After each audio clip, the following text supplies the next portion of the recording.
Hello! Today we will learn all about the Trainee page.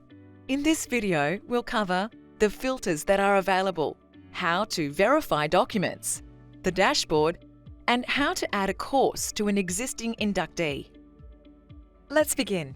Once you navigate over to the top left-hand side and select Trainee, you'll be able to see a snapshot of all the trainees listed in your program. Again, look at the left-hand side and you can search by name, induction key, or email address. All other filters down the left-hand side can also be amended to restrict your search. Now look over to the top right-hand side and view the icons. The Trainee Status icon will navigate you back to this page. The Documents or Form icon shows what documents or forms are in the system to review and verify. Dashboard circles and what they mean. Looking at the Not Used circle, you'll be able to see any induction keys that have been assigned but not activated. With the Action Required circle, you can see it's split into two parts: anything awaiting approval and then anyone who is due for re-induction. Under Pending, we can see any existing inductees that have pending requirements. Again, the Expired or NYC is split into two parts: Expired and then Not Yet Competent. To explain this a little further, Expired simply highlights records with expired requirements, whereas Not Yet Competent highlights individuals with failed courses. Now, looking at the Compliance circle, this will show you all inductees who are compliant and can attend site.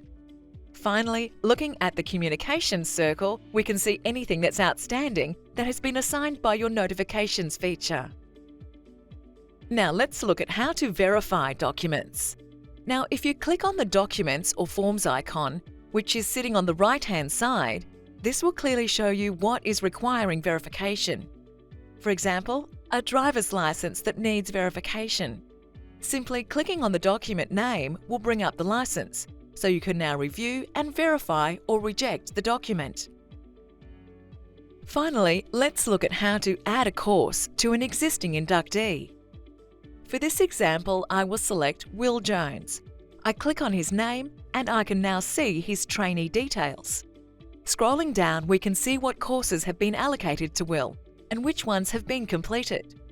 Adding a new course is as simple as clicking on Add or Edit Course, select the course that is required and click Add. Then click Update Course List. This is now showing which courses are pending for Will.